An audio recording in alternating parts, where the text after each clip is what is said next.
আমার নবী দো জাহানের বাদশাহ এসব বিষয় জেনে মানুষ সাধারণ বাচ্চারা যেভাবে বাড়ে তার থেকে অনেক বেশি আমার নবী বাড়তেন। যে বাচ্চারা 6 মাসে বাড়ে যতটা হয়, আমার নবী একদিনে ততটা বেড়ে যায়। বলুন সুবহানাল্লাহ। যারা 6 বছরে যতটা বড় হয়, আমার নবী 6 মাসে ততটা বড় হয়ে যায়। আমার নবীকে স্পেশাল ভাবে আলাদা করে একেবারেই আল্লাহ তাআলা বানিয়েছে, কারোর সঙ্গে তুলনা করা যাবে না। এই নবীজি বড় হয়ে যাচ্ছে, নবীজির চাচা আব্বাস ফেরত চলে গেলেন বাড়িতে, গিয়ে আব্দুল মুত্তালিব বলছেন, বেটা কি খবর আমার পোতার, আমার দাদু ভাইয়ের? বলছে, না খুবই ভালো আছে, আমি যা দেখলাম দেখে আমি আশ্চর্য হয়ে গেলাম। তোমার পোতার জন্য আল্লাহ তাআলা ফেরেশতাদেরকে নির্ধারিত করে দিয়েছে, তারা নিজের ঝুলনাটাকে হিলাতেই আছে। বলুন সুবহানাল্লাহ। বড় হয়েছে, বড় হয়েছে। হ্যাঁ আব্বা, এত বড় হয়েছে যে সাধারণ বাচ্চারা যেভাবে বড় হয় তার থেকে 6 গুণ বেশি, 10 গুণ বেশি বড় হয়ে যাচ্ছে। মাত্র কয়েকটা দিন হলো, তুমি দেখবে, যদি দেখতে চাও, যদি চাও তাহলে দেখতে পাবে যে মনে হচ্ছে কয়েক মাস হয়ে গেল। আমার নবী এমনি করে সময় কাটছে, আস্তে আস্তে আস্তে আস্তে আমার নবীজির বয়স 2 বছর পূর্ণ হতে যাচ্ছে। হঠাৎ করে একদিন আমার নবীজিকে, আরো অনেক ভিতরে ঘটনা থেকে গেল, এটাকে একটু শর্ট করে নিলাম, কষ্ট হচ্ছে আপনাদের? নবীজি 2 বছর পূর্ণ হতে যাচ্ছে। একদিন আমার নবীকে সঙ্গে করে নিয়ে যাবেন বলে দায় হালেমার ছোট্ট ছোট্ট বাচ্চারা আছে, ওই তাইফ শহরে সেসব বাচ্চারা আছে, তারা আরজি জানাবেন মা হালেমার কাছে। বলে, হালেমা, ও মা, মাগো, আমরা চাচ্ছিলাম যে এই আমার দুধ ভাইকে নবী মুস্তাফাকে সঙ্গে নিয়ে যেতাম। এটা তারা পরিকল্পনা করবে। তার আগের রাত্রিতেই সন্ধ্যাবেলায় আমার নবীজি জিজ্ঞেস করছেন, মা, ও মা, আমার নবী 6 বছর বয়সে, 6 মাস বয়সে কথা বলতেন। নবীজি 6 মাস বয়সে কথা বলেছে, তার মানে একেবারে আলাদা বুঝে দিতে হবে। আমার নবী বলছেন, মা, ও মা, আমার দুধ ভাইদেরকে দেখতে পাচ্ছি না, তারা সন্ধ্যায় সকালে বের হয়, সন্ধ্যায় আসে, সারাদিন তাদেরকে দেখতে পাচ্ছি না। বলে, বাবা, ও বাবা, আসলে আমরা খুব গরিব, আমাদের খুব অভাব আছে বাবা, যার জন্য আমার সন্তানেরা চলে যায় ছাগল চড়াতে জঙ্গলে, সারাদিন থেকে সন্ধ্যাবেলায় আবার ফেরত আসে। আমার নবী বলেন, মা, ওগো মা, আমাকে কি যেতে দিবে? মা যদি যেতে দিতে গেলে তাহলে কতই না ভালো হতো। আমার দুধ ভাইরা তারাও যাচ্ছে, আমিও তাদের সঙ্গে যেতাম, আমি বসে বসে পারতাম তাদের সঙ্গে, তাদের পাশে, তাদের কাছে। আমার নবীর মা তাই হালেমা বলে, না বাবা, তা করতে দিব না, আমার মন চাই না মরে, আমার বড় ভয় হয় বাবা, কারণ তুমি যাবে, হঠাৎ করে যদি কোনো দুর্ঘটনা ঘটে যায় তাহলে আমি আব্দুল মুত্তালিবকে কি জবাব দিব? মা আমেনার সামনে গিয়ে আমি কি উত্তর দিব? তাই আমরা চাই না তুমি যাবে। আমার নবী বলেছিলেন, মা, আমার একা একা ভালো লাগে না, যার জন্য আমার মন চাইছিল গো মা, আমিও গেলে একটু ভালো হতো। আমার নবী দো জাহানের বাদশাকে মন চেয়েছে, আল্লাহ তাআলা দোয়াকে কবুল করে নিয়েছে। আমার নবী চাইবে সেটা কি আর না হয়? দেখেন না বাবা, আমার নবী শুধু মনের মধ্যে বাসনা নিয়েছে, আল্লাহ তাআলা দোয়াকে কবুল করে নিয়েছে। সকালবেলায় সব বাচ্চারা, তায়েফ শহরে যত ছোট্ট ছোট্ট বাচ্চারা ছিল,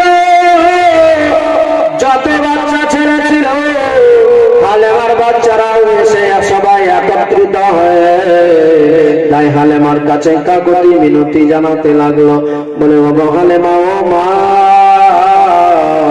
একটা কথা বলবো, মা রাখবে কিনা বলো? কি বলবে বলো? বলে, ও মা, আমাদের মনের বড় বাসনা, আমাদের বড় মনের আশা বাসনা, ও মা, আমাদের দুধ ভাইকে যদি সঙ্গে দিতে, এই নবী মুস্তাফাকে যদি একটু সঙ্গে দিতে, এই রাহমাতাল লিল আলামিনকে যদি সঙ্গে দিতে, তাহলে আমরা যেতাম ছাগল চড়াতে, আমরা সুন্দর জায়গায় বসিয়ে রেখে দিতাম, তারে কোনো কষ্ট হতে দিতাম না। যার চেহারা দেখতে গেলে মনের এত শান্তি পায়, মনের সবকিছু ভুলে যায়, যতই কষ্ট থাক না কেন বিয়োগ বেদনা সব ভুলে যায়। তাকে আমরা যদি পার্শ্বে রাখতাম গো মা কতই না ভালো হতো। একটু দিয়ে দেন না মা পারমিশন। বলে না না পারা যাবে না, কারণ তোমরা নিয়ে যাবে জঙ্গলের মধ্যে, উত্তপ্ত গরমের মধ্যে, মরুভূমি বালুচরে আমার বাচ্চাকে কলেজার টুকরাকে বড় কষ্ট দিবে তোমরা, আমি চাই না সেটা করতে। বাচ্চাগুলো নিজের ভাষায় সেই সময় বলেছিলেন, তো মোস্তফাকে দেনা মাগ সঙ্গে নিয়ে যায়, তোর মোস্তফাকে দেনা মাগ সঙ্গে নিয়ে যায়। মোদের সাথে নিশ্চরণ মা, মোদের সাথে নিশ্চরণ মা, ময়দানে ভয়লা তোর মোস্তফাকে দেনা মাগ সঙ্গে নিয়ে যায়, তোর মোস্তফাকে দেনা মাগ সঙ্গে নিয়ে যায়। মধুর সাথে নিশ্চরণ মা, মধুর সাথে নিশ্চরণ মা, ময়দানে ভয়লা তোর মোস্তফাকে দেনা মাগ সঙ্গে নিয়ে যায়, তোর মোস্তফাকে দেনা মাগ সঙ্গে নিয়ে যায়। মা তোমার এই মোস্তফাকে কোনো কষ্ট পেতে দিব না, তোমার জানের জান কলেজার টুকরার কোনো কষ্ট হতে দিব না। দিন না বাবা একটু সঙ্গে নিয়ে যাবো মা, আমরা নিয়ে গিয়ে বড় আদর যত্ন করে রাখবো মা। খুরমা পাতার খেজুরে আমরা দিব, খুরমা পাতার মধ্যে আমরা খেজুর খাওয়াবো গো মা। আমরা খেজুর পাতার কাজ বানিয়ে আমরা তাকে রাখবো, কোনো পাপ লাগবে দিব না। আমার মায়ার নবী দয়ার নবী বলেছিলেন, ওগো মা কেন এত বাধা দিচ্ছ যাওয়ার, একটু পারমিশন দিয়ে দাও না মা, একটু আমার বড় মন চাই মা, একটু আমিও যেতে চাই। আমার মা বোনেরা, আমার মায়ার নবী দয়ার নবী যাবে, যার জন্য দায় হালে মার কোনো কথা না বলতে পারে। শেষ পর্যন্ত আমার নবীকে যাওয়ার জন্য পারমিশন দিয়ে দিল, আমার নবীকে যাওয়ার জন্য পারমিশন দিয়ে দিল। সব বাচ্চারা যত টাইপের বাচ্চা ছিল, দায় হালে মার ছেলেরাও খুশি হয়ে গেল, বলে আল্লাহ গো মা তুমি বড় কথাই না ভালো করলে, যার জন্য এতক্ষণ ধরে তাকে বিনতি করলাম, আজকে তারে আমার ফেলে দিলে, আমাদের সঙ্গে দিলে, আমরা নিয়ে যাবো, কোনো কষ্ট হতে দিব না। যদি নিজের জীবন যাই জীবন দিয়ে দিব, কিন্তু তার প্রতি কোনো দুঃখ আসতে দিব না। ও আমার মায়েরা, আমার মায়ার নবী দয়ার নবীকে নিয়ে বের হচ্ছে, ছাগলগুলোকে সামনে দিকে রেখেছে। ভেরি ছাগল যত ছিল বাবা সবগুলোকে সামনে দিকে হাঁটাচ্ছে, কিন্তু প্রতিদিন যেইভাবে এই হালেমার বাচ্চারা, ওই জায়গার পায়ের শহরের বাচ্চারা যেইভাবে প্রতিদিন ছাগলকে নিয়ে যায়, সেই দিনও সেইভাবে নিয়ে যেতে চায়। ছাগলগুলোকে সামনে বাড়ায়, বাচ্চারা পিছন দিকে তারা হাঁটায়, কিন্তু আজকে দেখা যায় শত চেষ্টা করার পরও ছাগলগুলো সামনে আর বাড়তে চায় না। এত চেষ্টা করে মারে, কিন্তু তারপরেও সেই ছাগলগুলো আগায় না, কোনো মতেই সামনে বাড়ে না।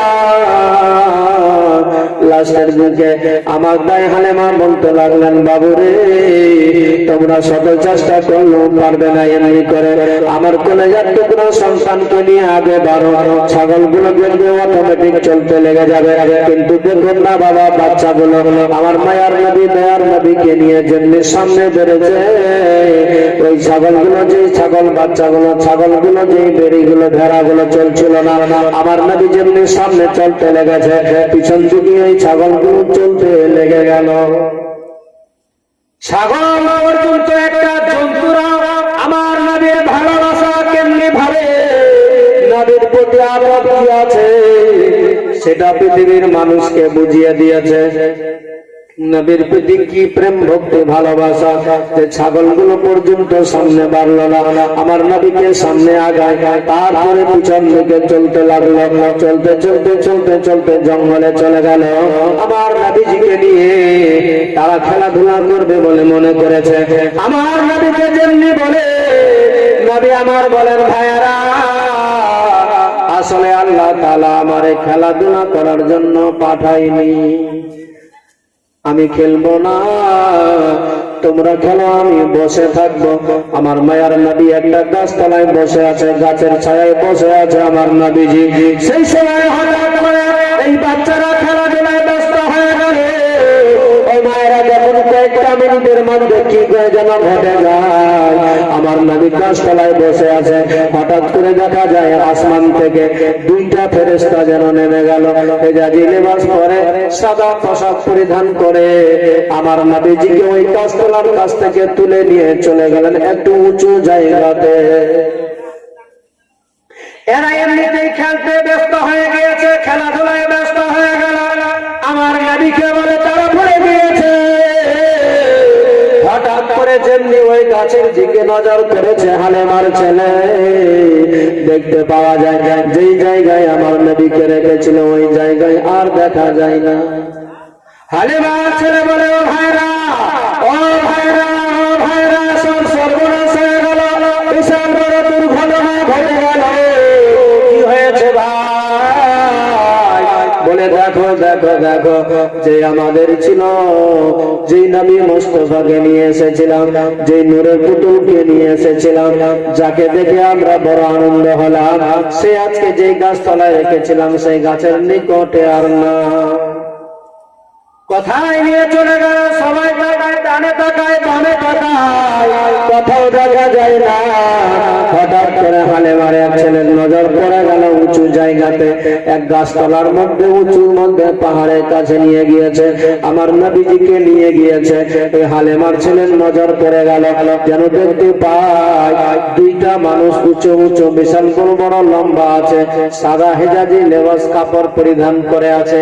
সে যেন দূর থেকে দেখতে পাচ্ছে আমার মায়ার নবী, দয়ার নবীর এই গলার মধ্যে হুলকুমের কাছে চাকু লাগিয়েছে, আর নাভি পর্যন্ত সিনাটাকে ফেরে দিয়েছে। হালেমার ছেলে নিজের চোখ দ্বারা দেখতে পাচ্ছে যে আমার নবীজি ওই শিশু 2 বছর অবস্থায়, 2 বছর বয়সে আমার নবীর সিনাটাকে চাক করে দিয়েছে, সিনাটাকে ফেরে দিল, সিনাটা ফাঁক করা হয়ে গেল। সাথে সাথে দেখতে পাই বর্তন মধ্যে ছিল, তাদের কাছে একটা বর্তন ছিল বাবা, কলেজাগুলো বের করে নিল, সব কিছু বের করে নিয়েছে ভিতর থেকে। আমার নবীর যে হাত ছিল সেটাকে পর্যন্ত বের করা হলো, যত যা ছিল সমস্ত কিছু বের করে একটা বর্তনের মধ্যে রেখে দিল। ওই বর্তন থেকে ধুয়ে ধুয়ে আমার স্বামীর যেমনি ছিল সেই জায়গাতে বসিয়ে দিল। আমার নবী চুপচাপ বসেই ছিল বাবা, আর ফ্লাস্টের দিকে যেন কি একটা দিয়ে সুই দিয়ে যেন সেলাই করে দিল, দিয়ে তারা যেন উড়ে চলে গেল। এই বাচ্চাটা যেমনি এই বিষয় দেখেছে, এই দৃশ্য দেখেছে, সঙ্গে সঙ্গে দৌড়াতে দৌড়াতে বাড়িতে গিয়েছে, বলে মা,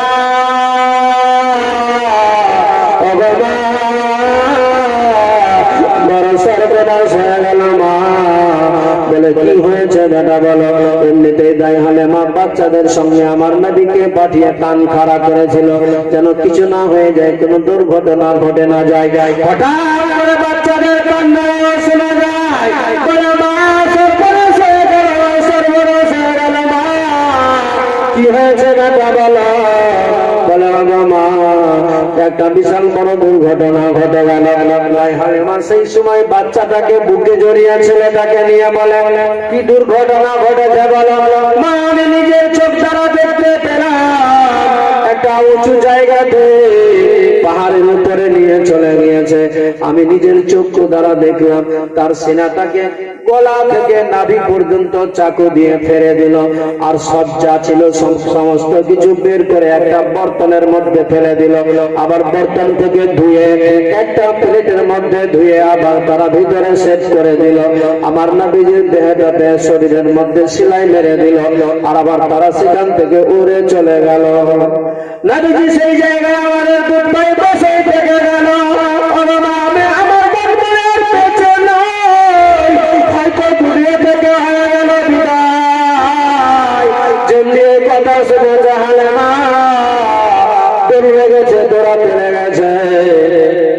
দ্রুত গতিতে দৌড়াতে চলে গেল, ওই জঙ্গলের মধ্যে গিয়েছে। এই হারিস যে ছিল, হালেমার স্ত্রী যে ছিল, হালেমার স্বামী যে ছিল, সে বুঝতে শুনতে পেল, সে না থেমে দৌড়াতে লাগলো ওই জঙ্গলের দিকে গিয়ে, যেন দেখতে পায় এক পাহাড়ের উঁচু জায়গাতে আমার নবীকে ওই গাছের নিকটে হালান দিয়ে রেখে দিয়েছে। আমার নবীজি সেই জায়গাতেই বসে আছে। হালিমা গিয়ে আমার মা, ও বাবা,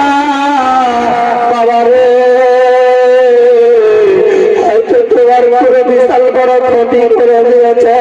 আজ আমি চাচ্ছিলাম না তোমাকে পাঠাতে, আমি জানি হয়তো এমনি করে তোমার কোনো দুর্ঘটনা ঘটে যাবে, আর সত্যিটাই ঘটে গেল। বাবা রে, আমি চাচ্ছিলাম না তোমারে পাঠাতে, কেন এমনি ঘটে গেল বলো বাবা, কি হয়েছে?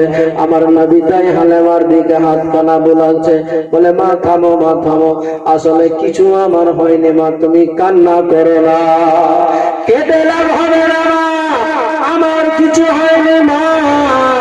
শোনো মা, শোনো শোনো শোনো।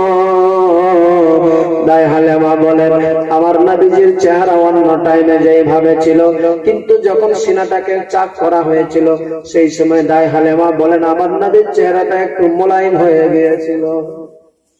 নবীজি আমার বলেন, বলে মা চিন্তার কোনো কারণ নাই, আমার সব ভাইয়েরা তারা খেলাধুলা করছিল, আমি গিয়ে বসেছিলাম গাছতলাতে, আমারে তুলে নিলাম, তুলে নিয়ে এই জায়গাতে উঁচু জায়গাতে রেখে দিয়েছে, আর রেখে দিয়ে একটা চাকু একজন যেন বের করলো। দুইজন সাদা পোশাক পরিধান করেছিল, সাদা কাপড় পরেছিল, তাদের চেহারাটা ধবধবা সাদা ছিল। তারা বের করে যেমনি উপরে নিয়ে আসলো আমাকে, একজনের হাতে দেখলাম একটা চাকু আছে, আর একজনের হাতে দেখলাম একটা প্লেট রয়ে আছে, প্লেটে অনেকগুলো পানি আছে। সেই সময় আমার সিনার মধ্যে এই গলাতে যেমনি চাকুটা লাগিয়েছে নাভি পর্যন্ত চরচর করে ফেলে দিল, কেটে দিল। আমার ভিতরে যা ছিল সব বের করে এই বর্তনের মধ্যে রেখেছিল, বর্তন থেকে ধুয়ে আবার সাবিক আমার ভিতরে ঢুকিয়ে দিল। যখন আমার কেটেছিল মা গো, আমি তখন নিজের চক্ষু দ্বারা দেখতে পাচ্ছিলাম, চোখ খুলে দেখছিলাম, আমি অজ্ঞান অবস্থায় ছিলাম না, আমার জ্ঞান ছিল। আমি যেন সেই সময় দেখলাম যখন আমার এই সিনাটা গলা থেকে নাভি পর্যন্ত ফেরেছে, এক কাতরা, একটা ফোঁটা, একটা রক্ত পর্যন্ত এক কাতরা যায়নি, এক কাতরা রক্ত পড়েনি। সেই সময় আমার নবী যেমনি এই কথা বলে, ও মা আমার কোনো কষ্ট হয়নি মা, আমার কিছু হয়নি, আমার কোনো ব্যথাও করে না, আমার কোনো লাগে না। মা তুমি চিন্তিত হয় না, আমার কিচ্ছু হয়নি। কিন্তু দায় হালেমার বড় ভয় হচ্ছে যে বলা যায় না যদি কোন শয়তানি হয়ে যায়, কারণ হালেমা তো জানে না যে এর কাছে শয়তান ভিড়তে পারে, বলে যদি কোন রকম শয়তানি হয়ে যায় তাহলে বিশাল বড় সমস্যা হয়ে যাবে, যদি কিছু হয়ে যায় জিন ধরে নেয় তাহলে গেলে এই আমাকে আমেনাও ছাড়বে না, আর আব্দুল মুত্তালিবও ছেড়ে কথা বলবে না। আমার নবীকে নিয়ে চল আসলে নিজের বাড়িতে এসে ভাবছেন, কথা বলছেন, ওই হালেমার আশেপাশের যারা ছিল তারা আসলো, কারণ তারা সবাই হালেমার পাগল হয়ে গিয়েছিল, এই জন্যই যে আমার নবী ওই হালেমার বাড়িতে ছিল বলে। ওই হালেমার বাড়িতে থাকার কারণে তাইতে যত বাড়ি ছিল সবার উপকারী হচ্ছিল, সবাই আমার নবীকে ভালোভাবে জেনে গিয়েছিল, যার জন্য সেই সময় ওই হালেমাকে বলে, ও হালেমা, হালেমা তুমি যে কথা শোনালে আমাদের মনে বড় ভয় হয়, হয়তো যদি এই ছেলেটা বাচ্চাটাকে জিনে ধরে নেয় তা হতে গেলে বিশাল বড় ক্ষতি হয়ে যাবে। যদি মেরে দেয় তাহলে তুমি কি জবাব দিবে আমিনার সামনে? যে কাবাখানার মতওয়াল্লি আব্দুল মুত্তালিব, তার কাছে গিয়ে তুমি কি জবাব দিবে? তোমারে বড় সাজা দিবে, তোমার জীবন রাখবে না, তোমাকে মেরে দিবে। অতএব দেরি না করে যদি নিজের জীবন বাঁচাতে চাও তাড়াতাড়ি করে এই ছেলেকে তার কাছে আমিনার কাছে তুমি ফেরত দিয়ে চলে আসো। হালিমাও সবার কথাটাকে যুক্তিযুক্ত মনে করলেন। তেনার স্বামীও বলছে, বিবি রে, এত রিস্ক নেওয়া যাবে না, কারণ এত বড় দুর্ঘটনা ঘটে গেল, বলা যাবে না। অতএব তাড়াতাড়ি করে এক্ষুনি নিয়ে চলো, আমরা ফেরত দিয়ে চলে আসবো। কিন্তু হালিমার মন চাই না। জানো কেন মন চাই না? বাবা, যার নিয়ে এত বড় এত কিছু হয়ে গেল, যার বাড়িতে এত অভাব ছিল, সেই নবীকে পেয়ে সব কিছু তার মনের আশা বাসনা পূর্ণ হয়ে গেছে। সেই নবীকে কেমনি করে রেখে আসবে? সেভাবে আল্লাহ, একে যদি আমার কাছে পেতাম, আমার নিকটে পেতাম গো, আমি যদি তার কাছে রাখতে পারতাম তাহলে কতই না ভালো হতো। আল্লাহ তাআলা তার মনের আশা বাসনা যে আবার পূর্ণ করে দিবে। ওই হালিমা আমার নবীকে সঙ্গে করে নিয়ে চলে গেলেন মক্কাতে। যেমনি মক্কায় পৌঁছেছে, আমিনার দরওয়াজায় আওয়াজ দিয়েছে। আমার নবীর মা আমিনা দরওয়াজা খুলে দিল। খোলার সাথে সাথে বলে, ও হালিমা, তোমার তো আজকে আসার কথা ছিল না, কারণ সময় হয়নি, তুমি আবার হঠাৎ করে কেন চলে আসলে? বলে, ও আমিনা, আমি এই জন্য এসেছি তোমার সামনে কথাগুলো বলতে চাই। একটা বিশাল বড় দুর্ঘটনা ঘটে গিয়েছে। তোমার ছেলেকে পাহাড়ে নিয়ে গিয়ে একটা গলা থেকে নিয়ে নাভি পর্যন্ত ফেরে দিয়েছে, আবার সেলাই করে দিয়েছে, যেন আবার মনে হচ্ছে কিছুই করা সেলাই নাই। ও আমিনা, তাই আমার ভয় হয়, হয়তো তোমার ছেলেকে হয়তো কোনো জিনে ধরেছে, কোন শয়তানের ওয়াসওয়াসা হয়েছে। যদি কিছু হয়ে যায় তাহলে আমিনা, তুমি তো আমারে ছাড়বে না, তোমার শ্বশুর আব্বাও ছাড়বে না আমাকে, যার জন্য আমি চলে আসলাম তোমার বাচ্চাকে তোমার কাছে তুলে দিতে। আমার নবীর মা আমিনা বলছেন, ও হালিমা, ও হালিমা, তুমি কি জানো না, যাকে আমি তোমার কাছে দিয়েছি, যার হাতে তোমার হাতে যাকে আমি রেখেছি, সে কোনো সাধারণ নয়। সে আমার এমন কলেজার টুকরা আছে, সে আমার এমন জানের জান আছে যে সে তার কাছে কোন জিন, কোন শয়তান ভিড়তেই পারে না, কারণ আমার আল্লাহ তাআলা তাকে বানিয়েছেই সেইভাবে। অতএব হালিমা, এই ব্যাপারে ভয় করে কোনো লাভ নাই, কোনো ভয় করার কিছু দরকার নাই। তবে হালিমা, আমি তোমার একটা কথা বলি, আমার এখানে আর রাখা যাবে না, যত তাড়াতাড়ি পারো তুমি নিয়ে চলে যাও। কেন?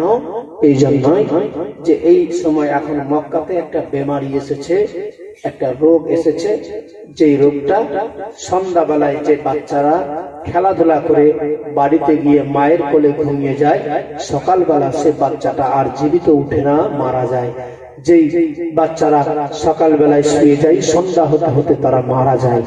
আমি চাই না ভাই বোন রে, আমার কলেজার টুকরা একটাই সন্তান, যাকে নিয়ে আমার এত স্বপ্ন আছে, আমি এমনিতেই স্বামী হারা হয়ে গিয়েছি, এই বাচ্চাটা যদি কিছু হয়ে যায় তাহলে আমি বড় একা হয়ে যাব হালিমা।